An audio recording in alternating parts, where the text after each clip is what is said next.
up, but it's a good time of year to be in Florida, particularly this part of Florida. We're hosted here by Florida Department of Law Enforcement. I want to recognize the Commissioner Mark Glass.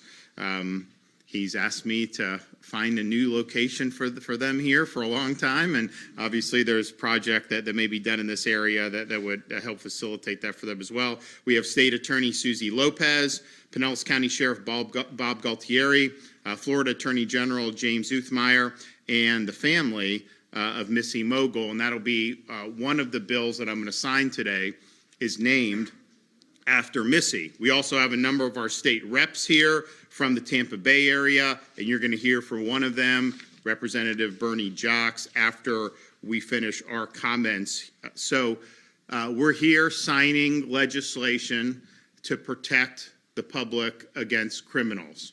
And that's been a pretty consistent theme in terms of what we've been doing. Certainly in my tenure, there always floated ideas that are not good for the public that would benefit criminals and really put law-abiding citizens on the defensive. Those have been enacted in other parts of the country. We have seen other states eliminate cash bail and just turn these people right back on the street when they're committing crimes. That has been a failure. We've seen states like California enact legislation to let people steal up to $1,000 with nothing that happens. You just go in and loot the store, and a lot of those stores closed, particularly in San Francisco.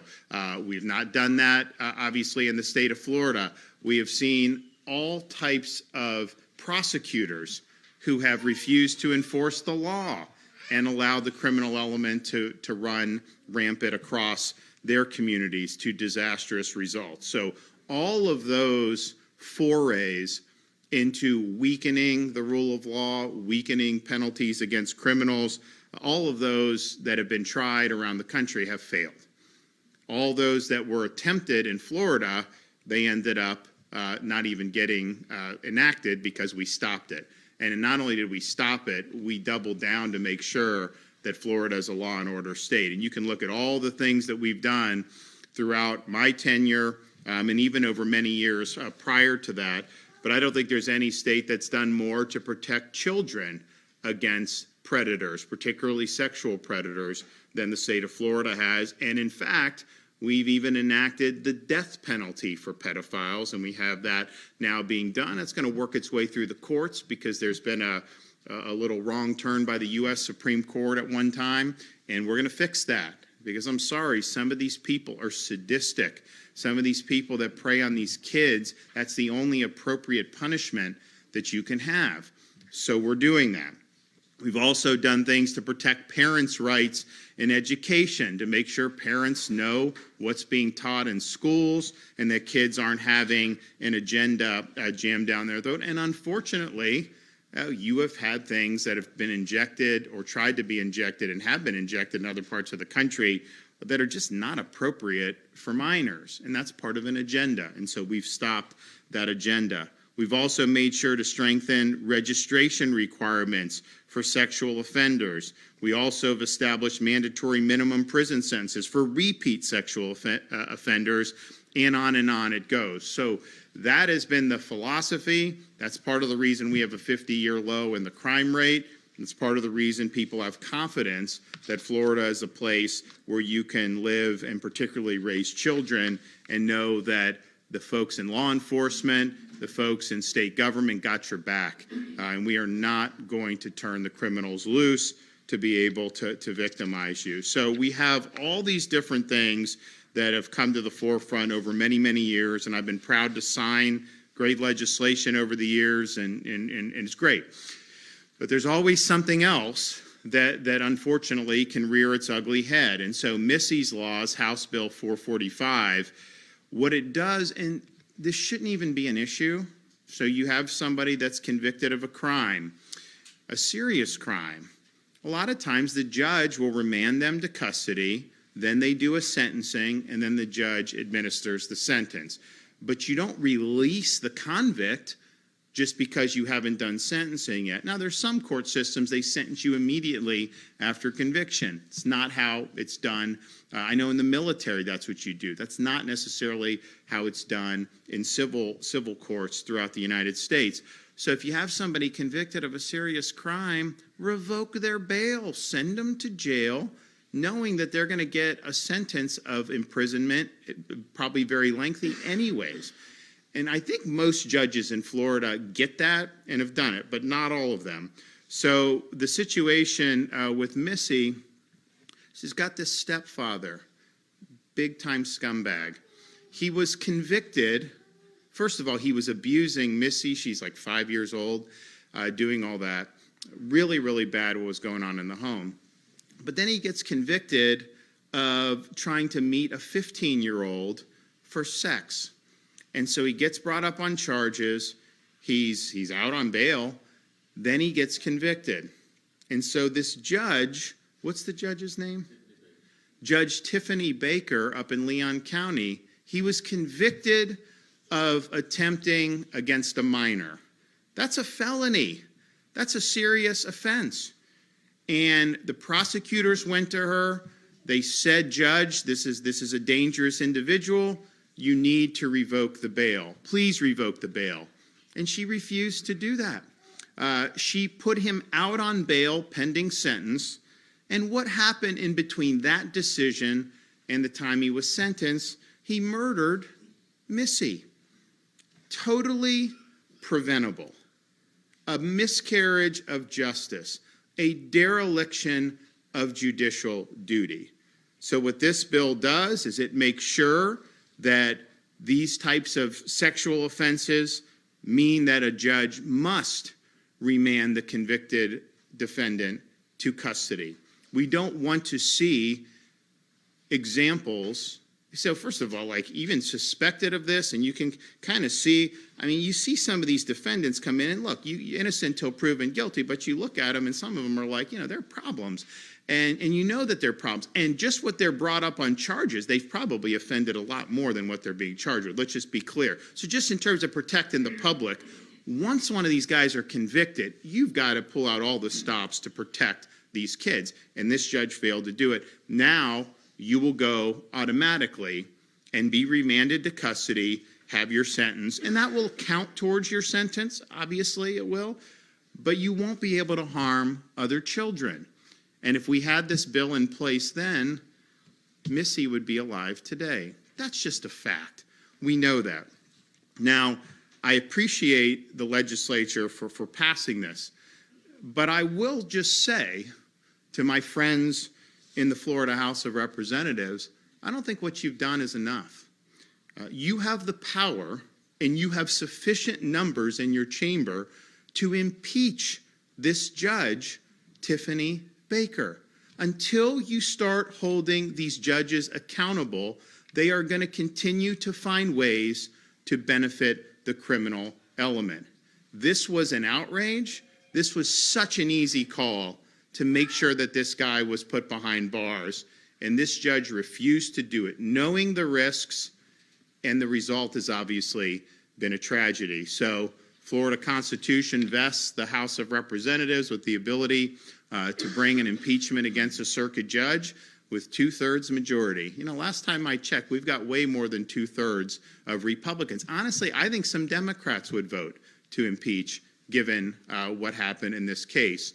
So the legislation's great. I'm going to sign it. I know the family's very happy, but I was talking to him before, and I told him I'm not satisfied, that we would like to see action taken, and I know they're very supportive of seeing this judge impeached. So I think it's absolutely appropriate. And if you're not going to use it in situations like this, then you're basically saying, judges can continue to be derelict in their duty, and there's not really going to be much of a recourse. And I just can't imagine that that's what the people of this state want to have. The second bill I'm going to sign is House Bill 1159. This protects Floridians from sexual predators by expanding criminal offenses and enhancing penalties related to child sexual abuse material. So this bill increases penalties for using a child, which some of these people do, and it's really, really disgusting. in a sexual performance, possessing and distributing abusive material, and in creating generated sexual abuse material. It establishes mandatory minimum terms of imprisonment for specified offenses committed by offenders who are 18 years of age or older. It also creates a life felony for the aggravated exploitation of a child under the age of 12. In addition, the bill addresses emerging threats by criminalizing new forms of exploitation, including generated sexual abuse materials. You know, unfortunately, you're going to have a reckoning with artificial intelligence. Artificial intelligence, and first of all, it's become very unpopular. You remember like a year ago, everyone was like, oh, you know, AI, we got to go all in, you know, we just need to do all this. Now people are seeing some of the slop that's being created, and they're like, well, wait a minute, and is that the world we want to live in? Oh, yeah, you're saying that this is somehow good because it's going to take away people's jobs? Is that really good? You want to subsidize that? I don't think people want to subsidize it. Oh, it takes data centers, take 500,000 households amount of power to run a day. Oh, and they need water and all this other stuff. So people have started to really look at this, and I think a lot of people have had a lot of concerns. But what they'll be able to do with artificial intelligence is they're going to be able to create really horrific things. And so the question is how does that work in terms of jurisprudence, in terms of some of the things that have come down the pike over many, many years and decades? It is a very new thing. Now, we have pending, proposed an AI Bill of Rights to protect children against this type of exploitation, to protect adults, to make sure there's disclosure so you know if you're dealing with a human being or not, to make sure they can't hijack your name, image, and likeness to your detriment. They can put a video of you with you saying things that you never said. Is that just something that you're just supposed to live with the consequences of that, or should you be able to hold people accountable? So there's a whole host of things, you know, that we're going to have to be dealing with. I think this bill is a great first step in dealing with this really horrible exploitation of minors. And the market for this, unfortunately, is robust, and these people make a lot of money, and they do a lot of damage. And so the only way to really stop is to just put them in prison for a long time. And I know that that's what this bill does in these instances. So thank you to the members of the legislature who passed this. I think it's really, really appropriate. So we're going to sign these bills in a minute. I know we'll have the family come up and be able to witness that as well. This is yet another step that we've taken. We've been very strong across the board on all of this, and we're going to continue to do that into the future. So now we're going to hear from our Attorney General, then our Commissioner, Sheriff, and then Representative Jocks. James? Hey, everybody. Good morning. We still have too many occasions, even in the great state of Florida, where we have leftist activist judges pushing an agenda, wrongly pushing social justice instead of criminal justice, their job. The role of a judge is to interpret the law and enforce rule of law. Going back to the time of the founders, they recognized the judges to truly be the least powerful branch of government, though I think all of us have seen, you know, the nature of nationwide injunctions and some of these abuses where, you know, one judge sitting in the middle of California can decide, you know, their view of the law should be imposed on the entire country. This is wrong. These abuses are wrong. The case today led to the death of a little girl, a 5-year-old girl that's no longer with us because of this reckless decision. We have to hold these judges accountable, and today is one of these steps to do that. I commend Governor DeSantis, our state law enforcement. There's no better state in the country. There's no state doing more to go after child predators and people that want to hurt our kids than our leaders in Florida. I want to thank Sheriff Galtieri and the sheriffs for having such an active role in these pieces of legislation, the legislative members for stepping up and getting this done, and sending a message here again. Stay away from our kids. If you want to lay a finger on one of our kids, if you want to exploit them, photograph them, molest and abuse them, we will come after you in Florida with everything that we've got. Over the last year, since I've been in office, we've been part of a massive record, over 1,400 child predator arrests. We have threefold the number of child predator cases that we had over a year ago. We've been able to rescue over 300 children that were previously reported missing, and we've handed down thousands of years of criminal sentence on these scumbags. And where appropriate, we have sought the death penalty, and we will keep litigating, Governor. We will take this to the Supreme Court, and we will ensure that the proper, appropriate form of justice is levied to the most heinous of crimes.